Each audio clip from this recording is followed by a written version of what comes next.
हमारे मन में हमेशा ये सवाल आता है कि पृथ्वी के ऊपर की सतह ऐसी क्यों है, इनमें ये सारी चीज़ें आई कहाँ से। लेकिन इसका जवाब हमें पृथ्वी के अंदर मिलेगा। पृथ्वी के अंदर जो है वो मॉल्टेन मैग्मा है। ये हम सब जानते हैं कि पृथ्वी के अंदर क्या है, मॉल्टेन मैग्मा है, और वो डिफरेंट लेयर्स में। जैसे पृथ्वी के जो सबसे अंदर वाला लेयर है, जो सबसे इंटरनल पार्ट है, उसको हम लोग बोलते हैं इनर कोर। उसके बाद आता है हमारा आउटर कोर, फिर आता है मेंटल, एंड फिर आता है हमारा सबसे ऊपर सरफेस जिसमें हम रहते हैं, वो है क्रस्ट। सो बेसिकली पृथ्वी का जो रेडियस है वो है 6371 किलोमीटर। लेकिन आज तक कोई भी पृथ्वी के एकदम डेप्थ तक नहीं जा पाया है, क्योंकि इसका टेम्परेचर इतना ज़्यादा है कि वहाँ पर सर्वाइव कर पाना ही पॉसिबल नहीं है, इसीलिए वहाँ पर जाना पॉसिबल नहीं है। लेकिन हम फिर भी ये जान सकते हैं कि पृथ्वी के अंदर या पृथ्वी की सतह के अंदर हमें क्या मिल सकता है, जिसे हम लोग बहुत ही आसानी से जानते हैं, वो है रॉक्स, जो कि से निकलता है। जो भी कोई भी मिनरल हो गया, जैसे कोल हो गया, आयरन ओर, निकल, कुछ भी हो गया, जब ये अर्थ सरफेस के अंदर से मिलता है तो हमें पता चलता है कि कौन कौन सी चीज़ें पृथ्वी के अंदर पहले से कंसिस्ट करती है, जिस वजह से हमें पता चलता है कि आज पृथ्वी के ऊपर ये सारी चीज़ें कहाँ से आई। सो बेसिकली ये होता कैसे है, ये होता है इन दो प्रोसेस के कारण। First process is the endogenic and second is the exogenic process. So exogenic process का मतलब होता है वो प्रोसेस जो कि अर्थ के इनसाइड में होता है, अंदर होता है, जैसे कि वॉल्यूशन, जिसका कारण होता है हमारा अर्थक्वेक। सो बेसिकली अर्थक्वेक क्या है, शेकिंग ऑफ द अर्थ, यानी पृथ्वी के अचानक से हिलने या कांपने को या कंपन को हम लोग अर्थक्वेक कह सकते हैं। सो ये अर्थक्वेक जो है ये बहुत ज़्यादा डिजास्टर है, ये हम लोग जानते हैं। आज तक की जो सबसे डीपेस्ट माइन है, क्या पता है आपको वो कहाँ पे है? वो है साउथ अफ्रीका में गोल्ड माइन, जो कि 3 से 4 किलोमीटर डीप है।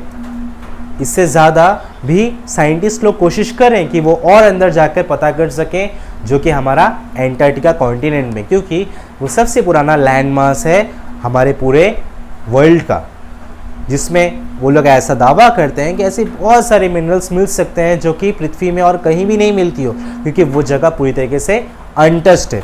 उसी तरह हमारे पैसिफिक ओशन का सबसे डीपेस्ट प्लेस जो है वो है मरियाना ट्रेंच, जिसे आप सब जानते ही होंगे, जो कि लगभग 200-250 किलोमीटर डेप्थ में है। So return back to our topic. So हमारा एक्सोजेनिक प्रोसेस क्या है, जो पृथ्वी के अंदर काम करता है, और एंडोजेनिक प्रोसेस वो है जो पृथ्वी के बाहर काम करता है। जैसे मैग्मा पृथ्वी के अंदर से अंडर द ग्रेट प्रेशर जब वो बाहर की तरफ आता है तो वो वॉल्केनिक इरप्शन करता है, और उस वॉल्केनिक इरप्शन के कारण क्या होता है, पूरा का पूरा मैग्मा बाहर आके जमा हो जाता है, और जब यही मैग्मा ठंडा होता है तो वो लावा बन जाता है।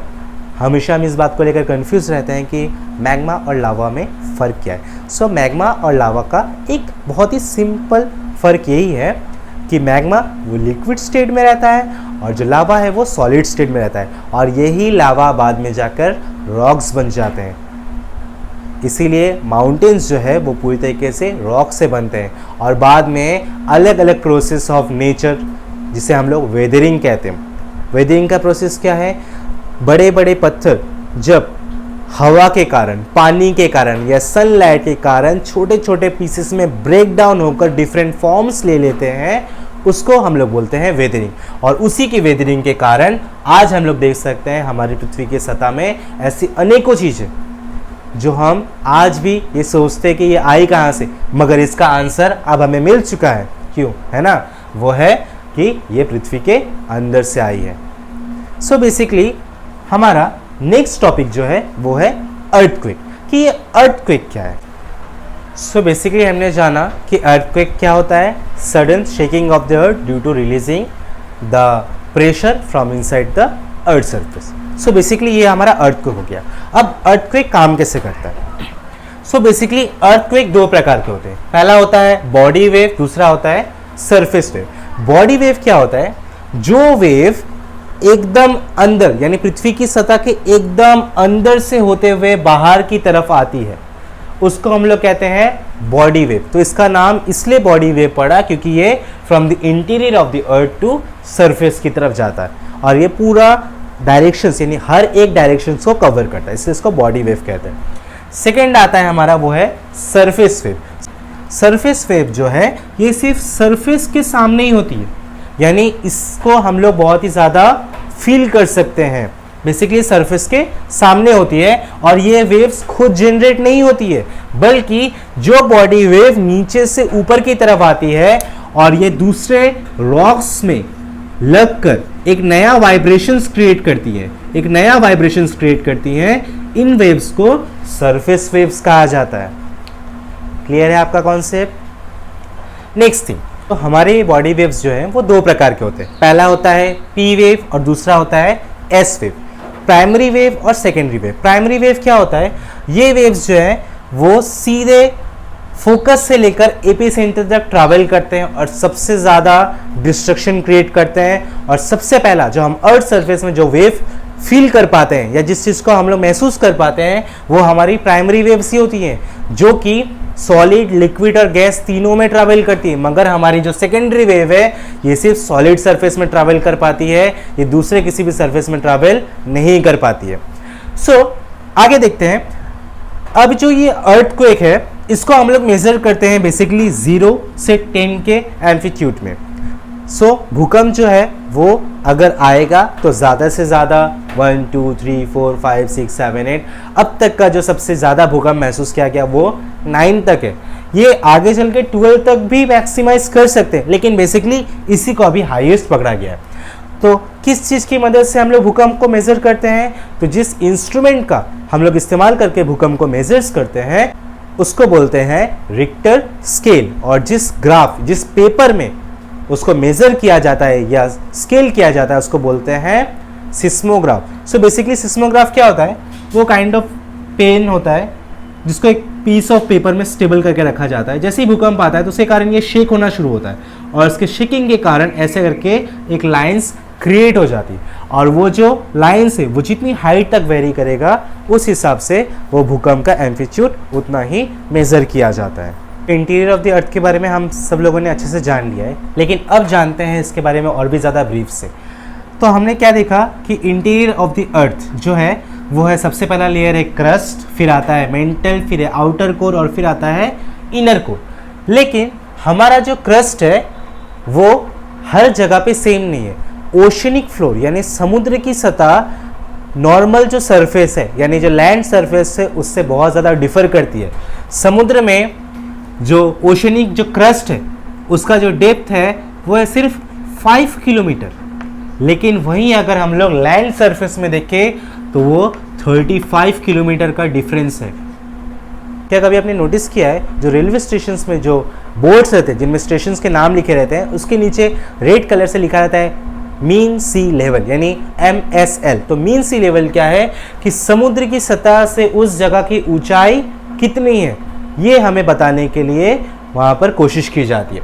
जो भी है हमारा जो क्रस्ट है वो 0 किलोमीटर से लेकर 35 या 70 किलोमीटर तक जा सकता है। इसलिए जो हमारा क्रस्ट है वो वेरी करता है 0 किलोमीटर टू 200 किलोमीटर।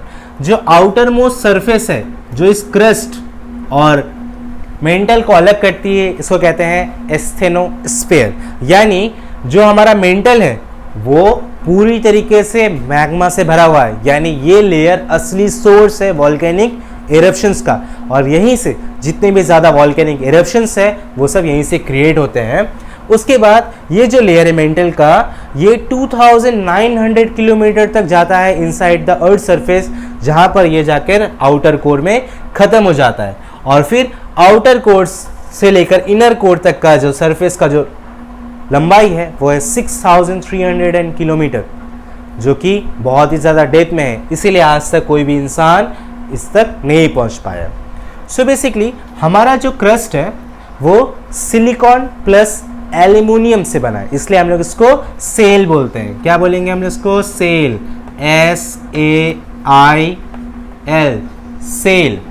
और हमारा जो मेंटल है ये बना है सिलिकॉन प्लस मैग्नीशियम से, इसलिए हम लोग उसको बोलेंगे सीमा, SIMA, सीमा यानी सिलिकॉन प्लस मैग्नीशियम।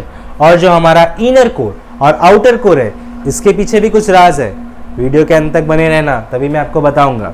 हमारा जो आउटर कोर है और जो इनर कोर है ये बना है निकल प्लस फेरस से, इसलिए इसको नीफे कहते हैं। सो बेसिकली जो चीज़ मैं आपको बताना चाह रहा हूँ वो ये है, हमारा जो आउटर कोर है वो पूरा का पूरा लिक्विड है, लेकिन अगर हम ये सोच रहे हैं कि इतनी डेप्थ में इतने प्रेशर के कारण ये जगह लिक्विड होंगी तो हम पूरी तरीके से गलत है, बल्कि ये सरफेस जो है वो पूरी तरीके से सॉलिड है। हमारा अर्थ का जो कोर है वो क्या है, सॉलिड सरफेस है। सो बेसिकली आई होप कि आप इस इंटीरियर ऑफ द अर्थ को पूरी तरीके से समझ चुके होंगे कि क्यों हमारा अर्थ सरफेस ऐसा है और जो भी अर्थक्वेक्स हैं उनके कारण क्या है, इस चीज़ को आप अच्छे से समझ गए होंगे। अगर आपको कुछ भी डाउट है तो प्लीज़ कमेंट बॉक्स में कमेंट करके ज़रूर मुझे बताना, और मैं कोशिश करूंगा कि एक नई वीडियो लाऊं या इस वीडियो को और भी ज़्यादा अच्छे से डिफाइन करने की कोशिश करूं। करते हैं कि वॉल्केनो क्या है और कितने प्रकार के होते हैं। तो हम लोग जानते हैं कि पृथ्वी की सतह के अंदर में मैग्मा है, और जिस जगह से ये मैग्मा बाहर आता है इसे कहते हैं वेंट। सो जब ये मैग्मा बाहर आता है और आने के बाद जब ये इसमें जमा हो जाता है, यही मैग्मा ठंडे होने के बाद बन जाता है लावा, और इसका जो ओपनिंग है यानी जो इसका माउथ है इसको बोलते हैं क्रैटर। लेकिन जब इसमें धमाके के साथ जब ये लावा बाहर की तरफ या ये मैग्मा जब बाहर की तरफ आता है तब इसका मुंह एक बहुत ही बड़ा शेप ले लेता है, तब इसे हम लोग कहते हैं काल्डेरा। सो बेसिकली ये है एक वॉल्केनो। तो ज़रूरी नहीं है कि वॉल्केनो का शेप ऐसा ही हो, वॉल्केनो कैसा भी हो सकता है। एक एग्जांपल के लिए लेते हैं कि मान लेते हैं कि अगर ये एक सरफेस है और यहाँ से लावा निकल रहा है ऐसे, तो ये भी एक वॉल्केनो हो सकता है। लेकिन ऐसा शेप इसको कैसे मिला, जब इसमें लेयर ऑफ मॉल्टेन मैग्मा जमता गया और ये ठंडा होता गया, और ठंडा होते होते होते होते ये ऐसा शेप ले लिया, जिस वजह से वॉल्केनो के शेप्स ऐसे होते हैं। और ये विंड ये वही है जिससे कि पहले भी मैग्मा बाहर निकला करता था। सो अगर ऐसा देखा जाए तो हम लोग इसको दो बेसिस में डिस्क्राइब कर सकते हैं वॉल्केनोस को। पहला बेसिस है वॉल्केनो के नाम के हिसाब से, और दूसरा है उनके फटने की यानी एक्सप्लोजन के हिसाब से। हम बेसिकली वॉल्केनो को दो पार्ट में क्लासीफाई करते हैं। सबसे पहला वॉल्केनो है शील्ड वॉल्केनो। शील्ड वॉल्केनो क्या होता है, जब मैग्मा एकदम स्लो डाउन प्रोसेस में एक फ्लूइड के रूप में जब बाहर निकलता है विदाउट एनी ब्लास्ट, उसको बोलते हैं हम लोग शील्ड वॉल्केनो। समझ में आ गया आपको। सेकेंड वॉल्केनो आता है cinder cone. Cinder cone volcano क्या है, जब वॉल्केनो इरप्शन होता है तो उसके साथ मैग्मा और एशेस भी रिलीज होते हैं और कुछ पार्टिकल्स भी रिलीज करता है जो कि स्टोन या मिनरल्स पार्ट्स में होते हैं।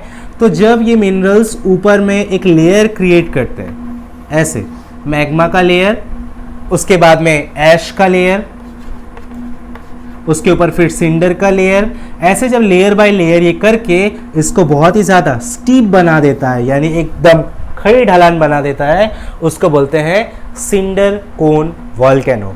और कॉम्पोजिट वॉल्केनो क्या है, कॉम्पोजिट वॉल्केनो में क्या होता है, इसके अंदर बहुत ज़्यादा प्रेशर रहता है। जब ये प्रेशर एक बार में रिलीज होता है तो इसका जो ऊपर वाला पार्ट है वो बहुत ही जोर से एक्सप्लोड करता है, जिसकी वजह से ये पार्ट ऐसा सर्कल हो जाता है, या बोल सकते हैं ये मोस्टली एक्टिव वॉल्केनो है, इसलिए इसको कॉम्पोजिट कहा जाता है। समझ गए आप। और बाकी जो तीन प्रकार के वॉल्केनो है वो है active, dormant and extinct volcano. इन सब के बारे में आप जानते होंगे। एक्टिव शब्द से समझ में आता है यानी जो अक्सर फटे, जैसे कि हमारे वर्ल्ड के पैसिफिक रिंग ऑफ फायर का नाम तो हमने सुना ही होगा ना, जो कि जापान के नज़दीक में। जापान में हमेशा सुनामी आती है, इसका कारण और कुछ नहीं बल्कि ये पैसिफिक रिंग ऑफ फायर है, जिसमें हर वक्त वॉल्केनिक इरप्शंस होते रहते हैं और इसी इरप्शंस के कारण वहाँ पर सुनामीज आती है। एक्टिव वॉल्केनोस क्या है, जो कि अक्सर या विद इन ए कंटिन्यूटी वो फटते ही रहते हैं। और नेक्स्ट आता है हमारा वो है डोरमेंट वॉल्केनो, जो एक हॉल्ड लेता है, यानी जो इस साल अगर फटा तो नेक्स्ट उसका एवरेज ड्यूरेशन जो होगा फटने का वो 2 साल, 2.5 साल या 3 साल, 5 साल, 10 साल बाद होगा। एंड लास्ट जो है वो हमारा एक्सटिंक्ट। तो जैसे नाम से समझ में आता है एक्सटिंक्ट वॉल्केनो, यानी जो पहले कभी पास्ट में फटा था लेकिन अब उसके फटने की और संभावना है या नहीं, इस बारे में हम कुछ भी नहीं कह सकते।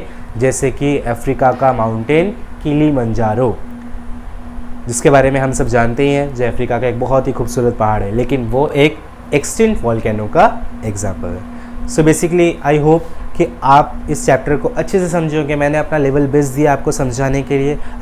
अगर आपको फिर भी कोई भी प्रॉब्लम हो रहा है तो कमेंट बॉक्स में मुझे कमेंट करना, मैं आपके रिप्लाई दूंगा और ज़रूर कोशिश करूंगा कि एक जो अगला वीडियो आए वो मैं और भी अच्छे से बना सकूं और आपकी हेल्प कर सकूं। Thanks for watching my channel.